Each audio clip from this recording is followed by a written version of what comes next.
So I started friction in my previous class. I have discussed about the laws of friction.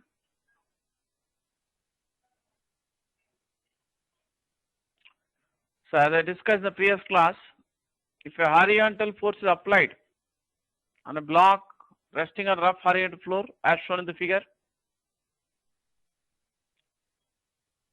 then the frictional force on the block by the floor acts opposite to the horizontal force applied. So in the diagram I have drawn on the figure shown on the screen, capital F is the magnitude of the horizontal force applied on the block by an external agent, which tends to move the block along the floor towards right. And small letter f represents the magnitude of frictional force on the block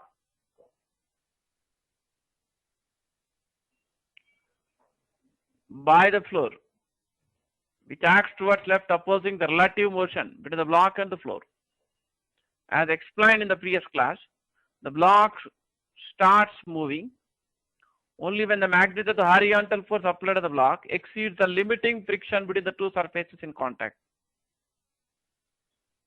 So the block starts moving only when the horizontal force applied to the block is more than nu s into n.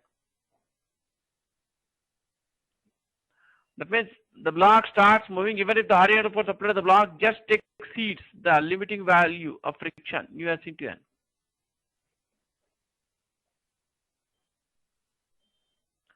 So once the block starts moving along the floor, the magnitude of frictional force of the block during the motion is called kinetic friction, denoted by Fk. It is given by nu k into n. Here n is the magnitude of normal reaction on the block by floor. Nu k is the coefficient of sliding friction between the block and the floor.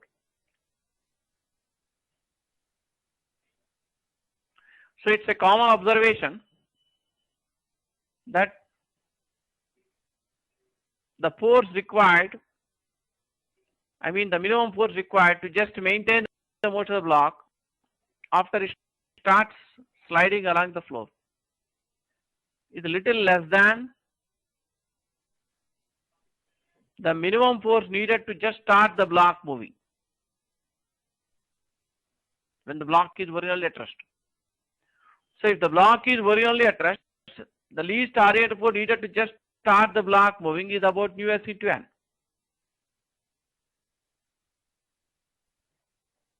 But once the block starts moving along the floor, as I discussed in the previous class, the minimum horizontal force needed to just maintain the motion of the block, that means the minimum horizontal force required to keep the block moving, is the same as the magnitude of force of kinetic friction between the two surfaces in contact. So in practice, the force needed, minimum horizontal force needed to just start the block moving is relatively more than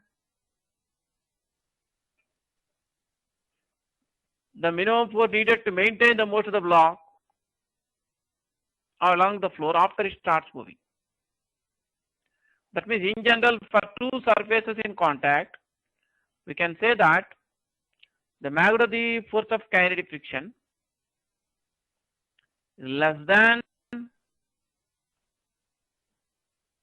the limiting friction between the two surfaces in contact.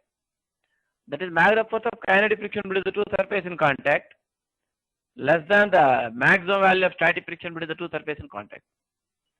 So we can write nu k into n less than nu s into n, or nu k is less than nu s.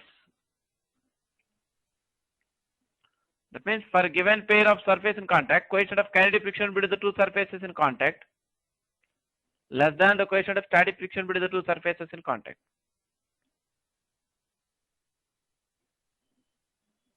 But observed with some students writing Fk less than Fs. If you write Fk less than Fs, it will be wrong. We should not say that force of kinetic friction less than force of static friction.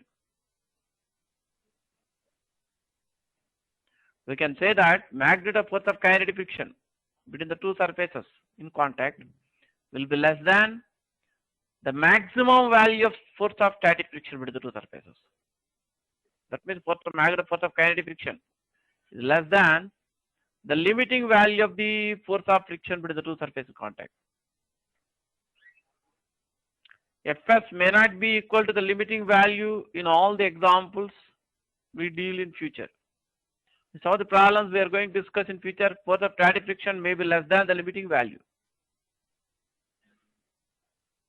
Therefore, in general, we can say that magnitude of force of kinetic friction between two surfaces in contact less than the maximum value of force of static friction between the two surfaces in contact, or less than limiting friction.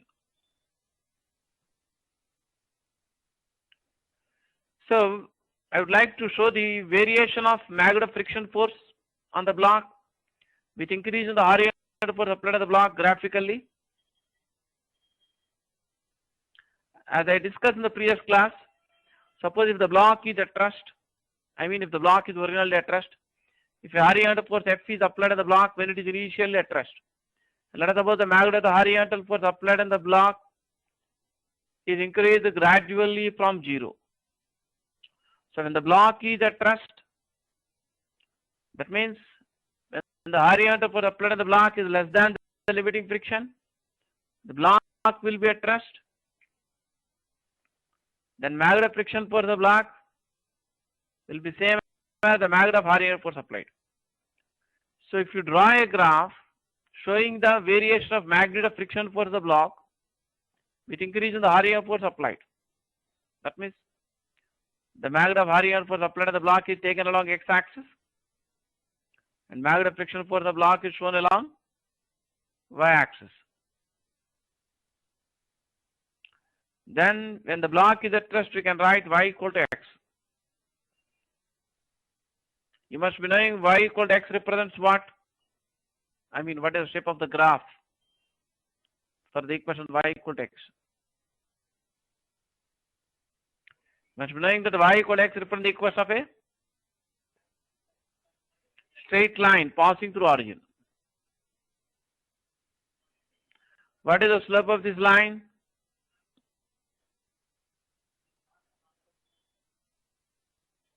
You might have studied in the school that equation of a straight line passing through origin with slope m is given by y equal to mx.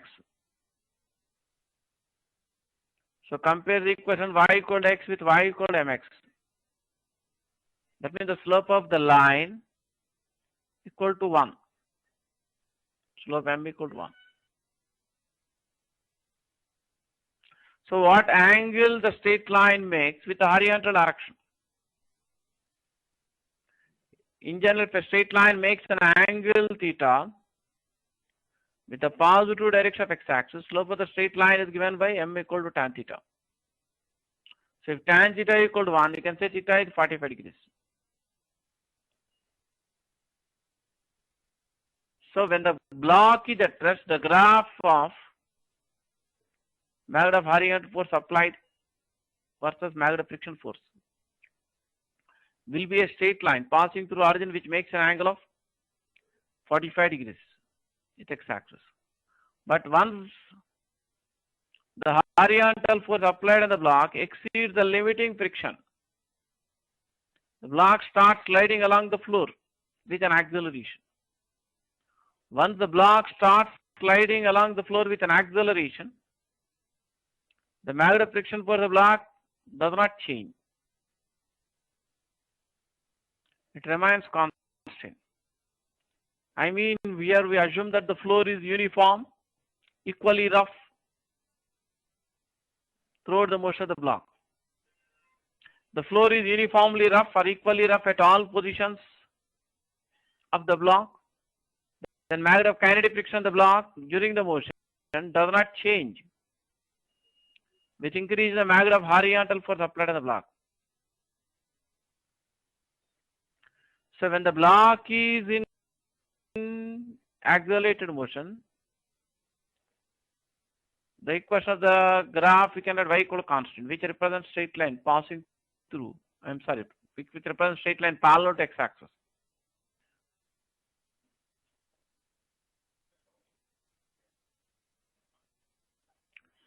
So when the block is at rest, I am showing the variation of the magnitude of friction force of the block with increase in the magnitude of horizontal force. That means along y-axis we are taking magnitude of friction denoted by small f.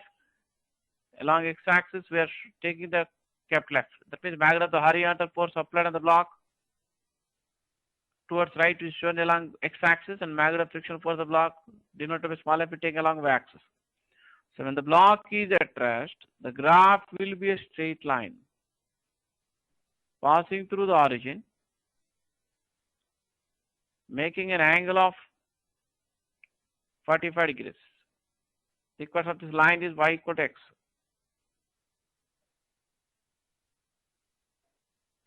That means with increase in the magnitude of the horizontal force applied on the block, magnitude of friction force on the block, also static friction increases. And this magnitude of static friction reaches the limiting value at the instant just before the block starts moving. The limiting value of friction is equal to nu s into n. So the straight line OA represents the graph when the block is at rest.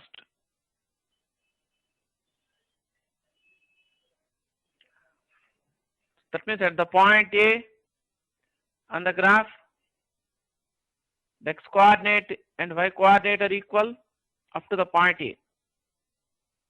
So that means at the point A, x coordinate is also equal to nu s into n. So the block starts moving along the floor. Once the horizontal force applied on the block exceeds this value nu s into n.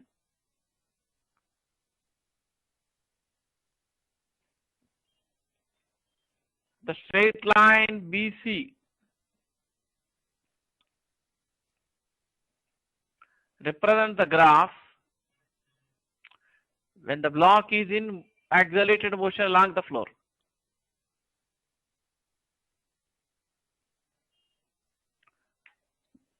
That means once the block starts sliding along the floor, the magnitude of kinetic friction of the block does not change with increase in the magnitude of horizontal force applied to the block. The magnitude of this kinetic friction is equal to uk into n. So the graph will be a straight line passing through the origin, making an angle of 45 degrees with x-axis when the block is at rest. The graph will be a straight line parallel to the x-axis once the block is set into motion along the floor. The line BC represents the graph when it is in motion. So whatever I have discussed so far in friction, I would like to summarize the entire discussion. So those who want to write the notes or those who are writing systematic notes,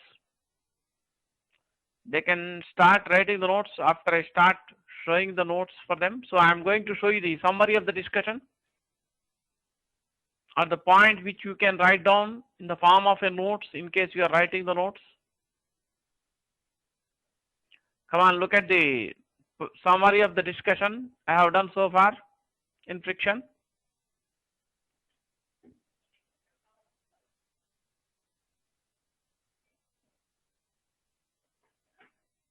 So come on, look at the point summary of my discussion in friction. I mean summary of the discussion I have done so far. So those who want to write the notes or those who are copying the notes, they can get ready with pen and notebook. They can write the points one by one. First point is C. Force of friction between two surfaces in contact always opposes the relative motion between the two surfaces in contact.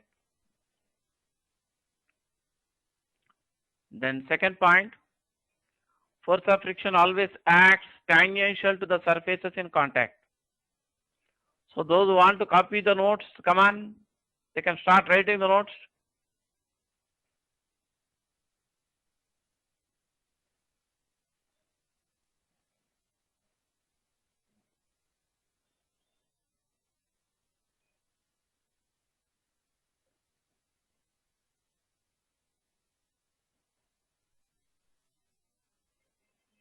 In case you need more time to copy the notes, you can take a pause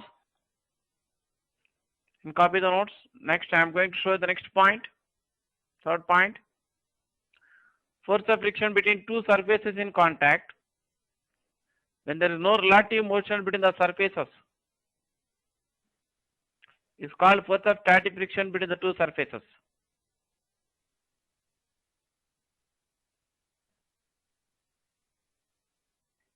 So those who want to copy this point, come on, copy down.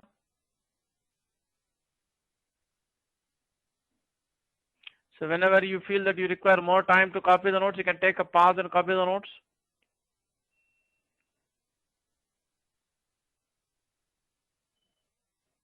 Fourth point, the block resting on a rough horizontal floor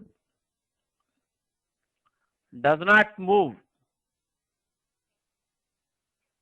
when a horizontal force is applied. Then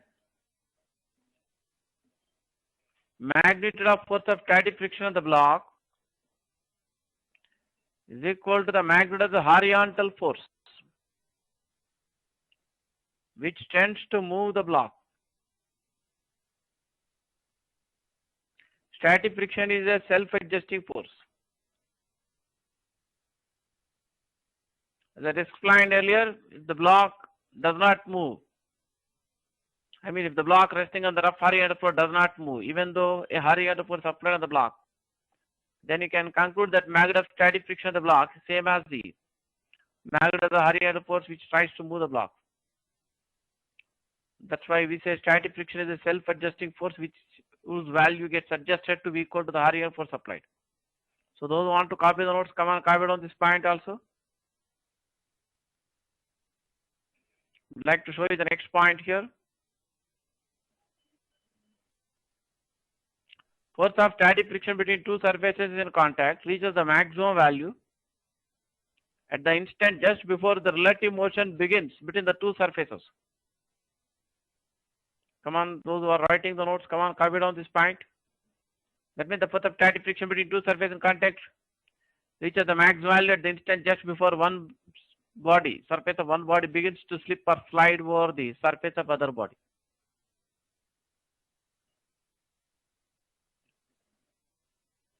Next point, point number 6.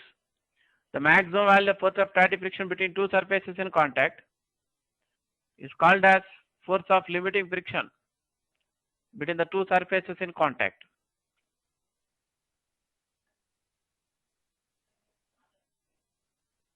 Come on, those who are to write the notes, come on, keep writing. Copy both the point 5 and 6.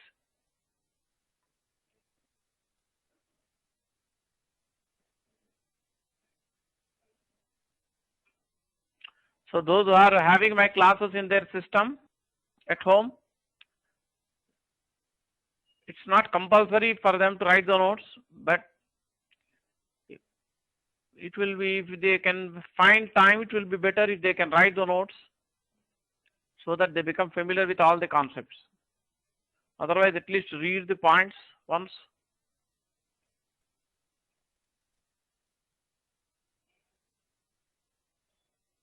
Let's show the next point here.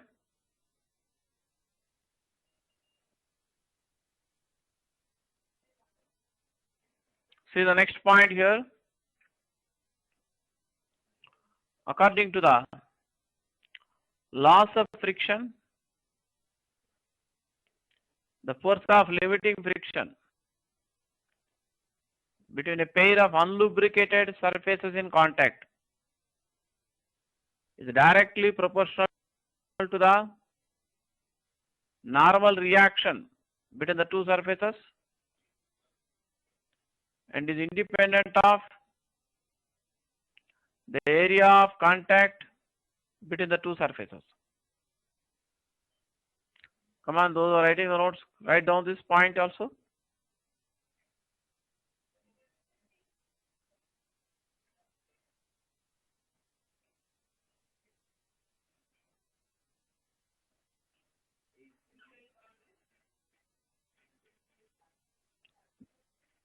Next point to see. So in case whenever you need more time to copy the notes, you can take a pause and take your time. I'm going to show the next point, eighth one. If capital N is the magnitude of normal reaction, then the maximum force of static friction between the two surfaces is given by Fs maximum proportional to N, or Fs maximum equal to UST. That means if N is the magnitude of normal reaction between the two surfaces in contact, then the maximum value of force of static friction, which is called limiting friction between the two surfaces, is proportional to N, or we can write Fs maximum equal to UST, where US is the constant of proportionality, which is called as coefficient of static friction between the two surfaces in contact. Come on, copy down. So those who want to copy the notes, come on, copy down this point also.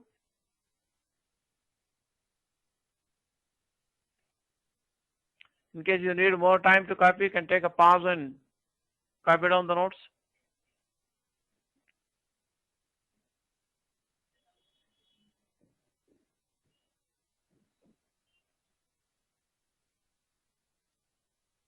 So we can write US equal Fs maximum by N. That means coefficient of static friction between two surfaces in contact can be defined as ratio of magnitudes of limiting friction between the two surfaces and normal reaction between the two surfaces in contact. The next point, coefficient of friction has no units and dimensions.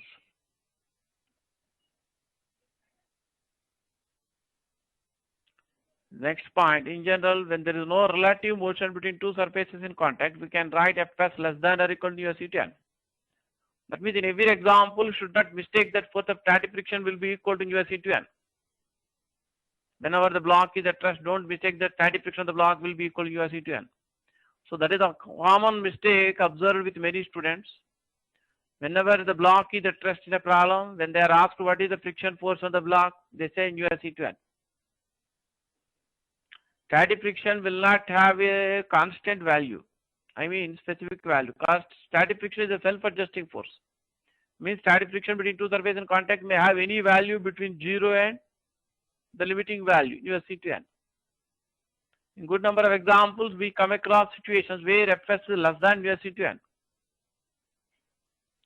Fs becomes equal to UST at the instant just before the relative motion begins.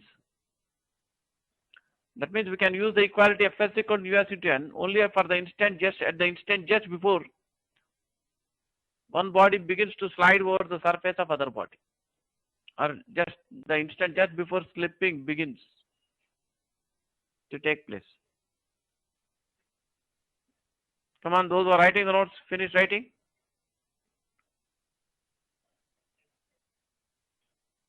Next point, 10th point. The force of friction between two bodies in contact when there is a relative motion between the two bodies in contact. That is when one body slides over the surface of other body. Is called force of kinetic friction. Within brackets Fk, or force of sliding friction, or force of dynamic friction between the two surfaces in contact. Come on, those who are writing the notes, come on, finish writing the notes.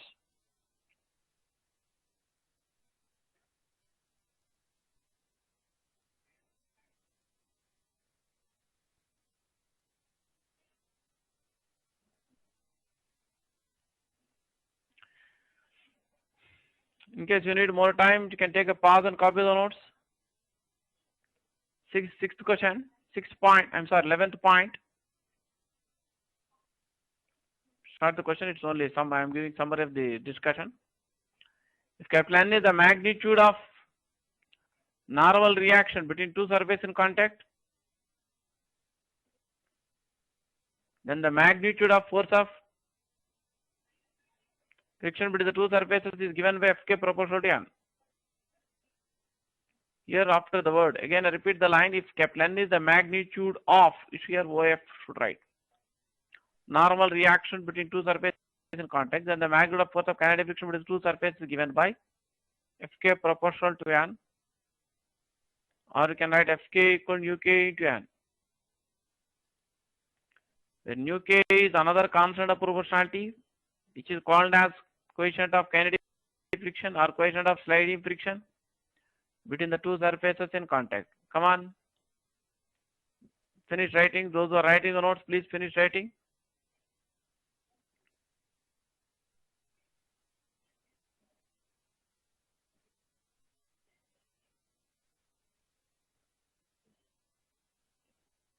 In case you need more time to copy the notes, you can take a pause and take your time. Next point, 12th one.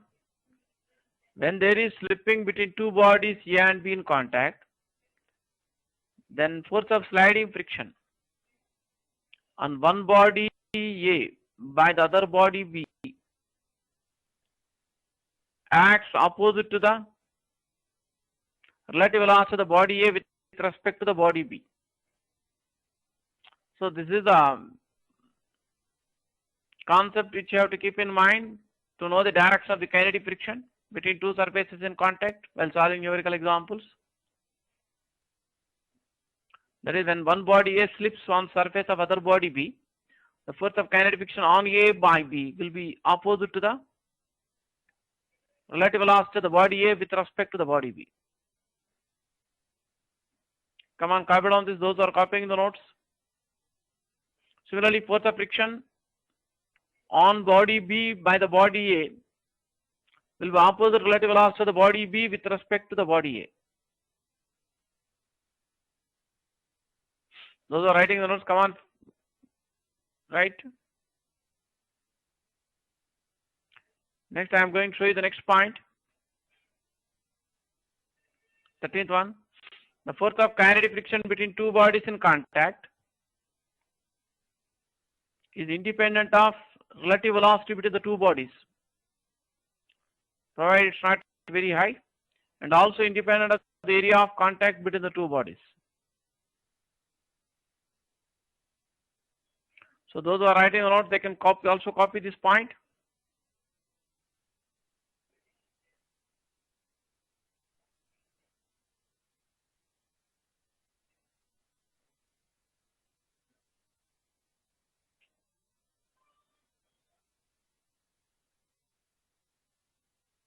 Next, 14th point. The horizontal force capital F is applied on a block resting on a rough horizontal floor, which is initially at rest. Then the variation of magnitude of force of friction, small f, on the block, which increase in capital F, is shown in the figure. Come on, copy down this. Those who are writing the notes, please finish writing. The diagram on the left hand side, I have shown a block resting on the horizontal floor. Here capital F represents the magnitude of the horizontal force which is applied on the block towards right, which is increased gradually from 0. The force begins to act on the block when the block is initially at rest. And small f represents the magnitude of frictional force of the block by the floor, which is directed towards left. The diagram on the right side shows the graph between the magnitude of the horizontal force applied along x-axis and magnitude of force of friction on block along y-axis. You can observe that until the horizontal force reaches the limiting value in US into N, limiting friction, when the horizontal force applied on the block is less than the limiting friction between the two surfaces, the block will be at rest and the graph will be a straight line passing through origin. That means with increasing the horizontal force applied, magnitude of static friction will also increase. That's why we say static friction is a self-adjusting force. Static friction on the block reaches the maximum value denoted by E, which is equal to US into N, just before the block starts moving. The block starts moving along the floor with an acceleration. Once the horizontal force applied on the block exceeds the limiting friction US into N. But magnitude force of kinetic friction on the block during the motion, which is equal to UK into N, will not change, which increases the horizontal force applied. So when the block is at rest, the graph is a straight line parallel to the x-axis. So those who want writing the notes, please finish writing this point and also copy the two diagrams.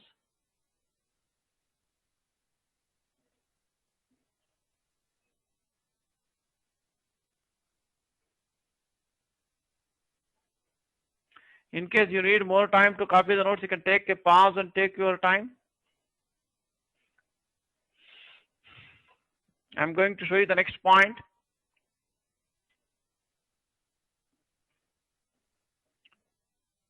That is related to the same. Next point is also related to the same graph. The block starts moving when a horizontal force F just exceeds the limit between friction USC to N. Those who are writing, come on, write in the notes. Write this point also.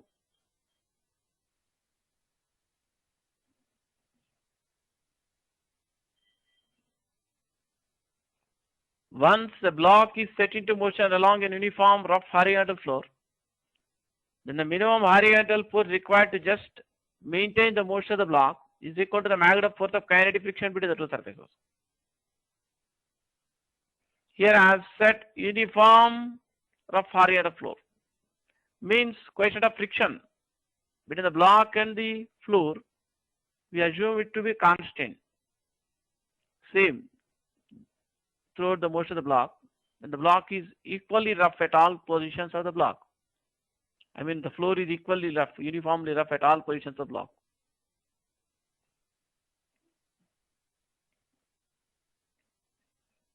So those who are writing the notes, they can copy this point also.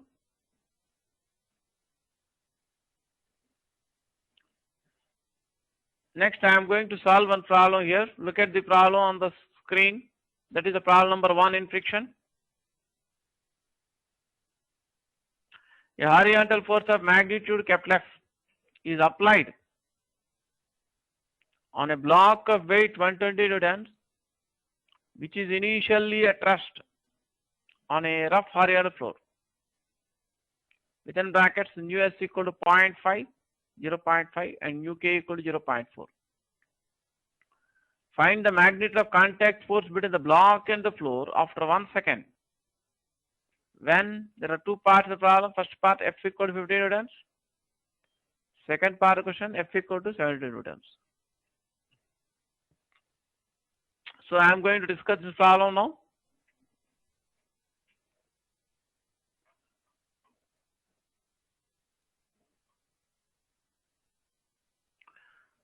So look at the problem here. We are given the weight mg of the block as equal to the weight mg of the block is given as equal to 120 newtons.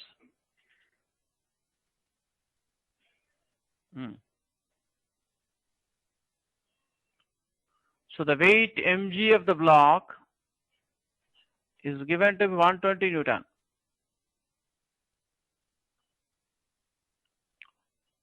So let us draw the free body diagram for the block.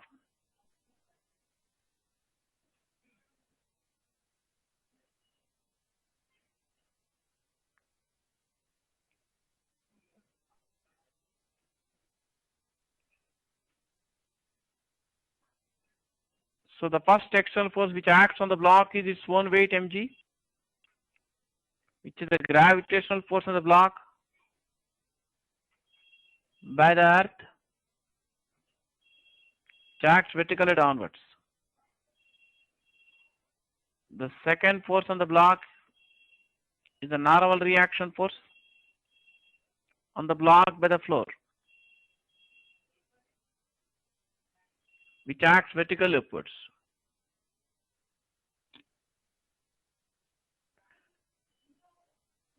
Here Kepler represents the magnitude of the horizontal force applied on the block by an external agent. Let us suppose it acts towards right. Then the force of friction on block by the floor acts towards left, opposing the motion of the block relative to the floor. So I choose the horizontal direction as x-axis and vertical upward direction as y-axis. So y component of the resultant force of the block can write m minus mg. The block has no motion in the vertical direction. the block has no acceleration in the vertical direction, so y component of acceleration 0, y component resultant force 0. So magnitude of the normal reaction of the block is same as the magnitude of its weight mg, which is equal to 120 Newton.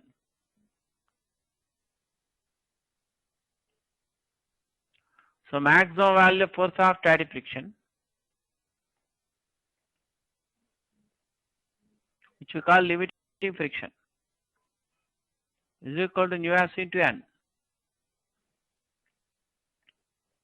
Nu s is given to 0.5 weight normal reaction equal to weight of the block, I mean in magnitude, which is equal to 120 newtons. So magnitude of limiting friction is 60 newtons. So when the block is, if the block is initially at rest, then the block starts moving only when the magnitude of horizontal force applied to the block exceeds the limiting friction. I mean exceeds the magnitude of limiting friction between the two surfaces. In this example, the magnitude of limiting friction between the two surfaces is 60 Newton. In the first part of the question, F is 50 Newtons. That means the first part of the question, F is 50 Newtons, which is less than the limiting friction. That means in the first part question, F is less than the maximum value of static friction or limiting friction between the two surfaces. Therefore, the block will be at rest. I mean, even after 1 second, the block will be at rest on the floor.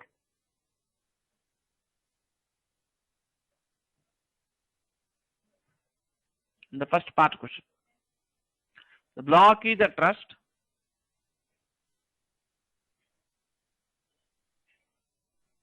The resultant for the block must be 0. So x component resultant force equal to magnitude of the horizontal force applied on the block minus magnitude of friction. Magnitude of friction denoted by small f. The friction for the block can be called as static friction because the block is at rest. As the block is at rest, resultant for the block in the x direction is 0. So magnitude of horizontal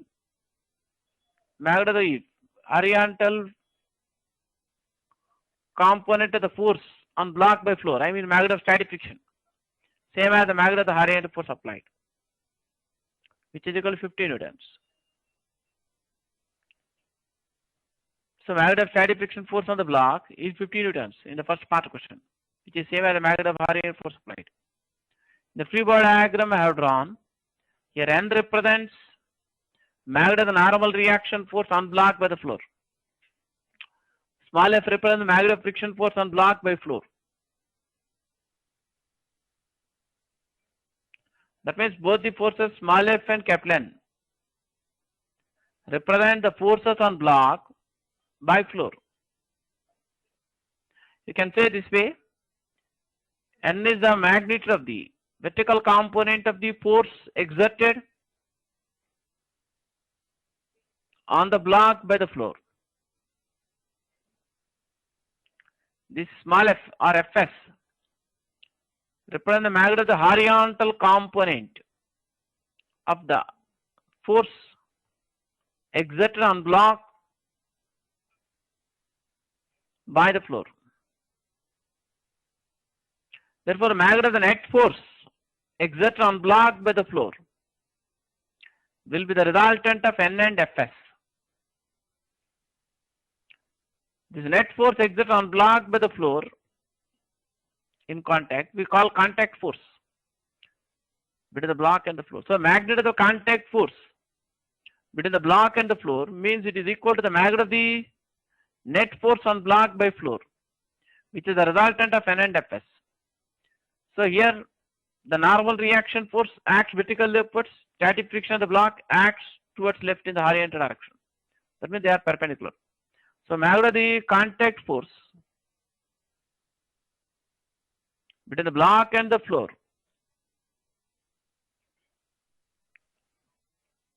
is the resultant of N and Fs. That you can write root of N square plus Fs square. You can write magnitude of normal reaction of the block equal to the weight mg in magnitude, that is 120 Newton.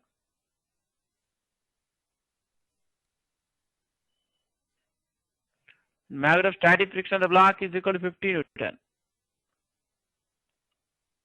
So you can substitute magnitude of N equal to 120 Newtons. Magnitude of static friction is equal to 15 Newtons. Come on, copy down. Those who are writing, want to copy the solution of the problem, they can copy down the solution of the problem.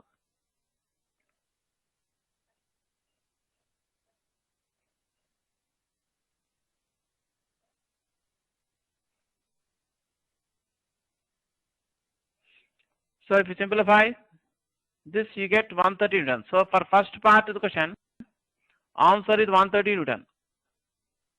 That means magnitude of the contact force between the block and the floor will be 130 Newton.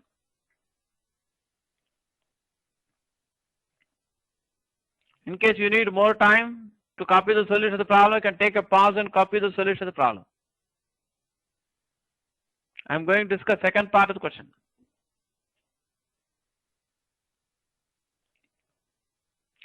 So in the second part of the question, you are given that F equal to 72 Newton, which is more than 50 Newtons. That means the second part of the question, magnitude of the horizontal force applied on the block is greater than the limiting friction between the two surfaces. So in second part of the question, magnitude of the horizontal force applied on the block is more than the maximum value of static friction between the two surfaces. Therefore, after 1 second, block will be in motion.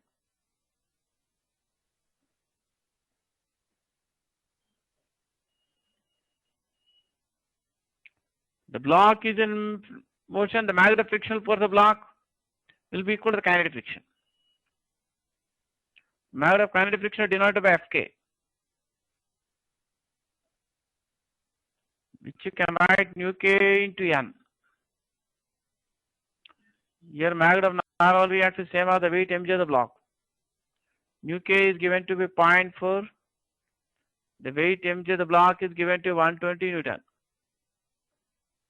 So magnitude of the force of kinetic friction on the block will be equal to 48 Newtons. So in the free body diagram, N is the vertical component or y component of the force exerted on the block by the floor. Fk is the magnitude of the horizontal component of the force exerted on the block by the floor. So magnitude of the net force exerted on the block by the floor will be equal to the magnitude of the resultant of N and Fk. So magnitude of the total force or exerted on block by floor we call contact force. So magnitude of the total force exerted on the block by floor we call contact force or total reaction. So the resultant of normal reaction and frictional forces exerted on block by floor, sometimes called as total reaction force on block by floor, or contact force between the block and the floor. So magnitude of total reaction means same as the magnitude of the contact force between the block and the floor. That is equal to root of N square plus Fk square. Here magnitude of normal reaction equal to weight mg of the block, which is equal to 120 Newton. Magnitude of kinetic friction is 48 Newtons.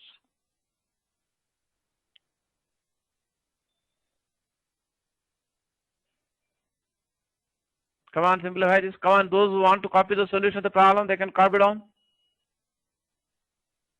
Those who want to copy the solution of the problem, they can start writing the solution.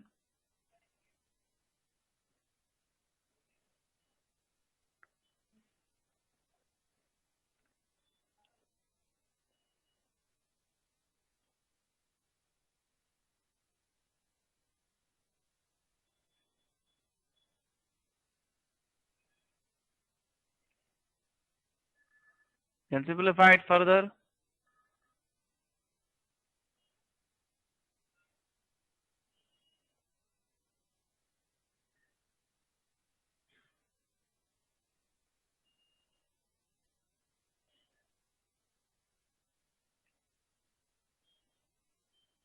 So you get 24 into root 29 newtons. Can simplify it further.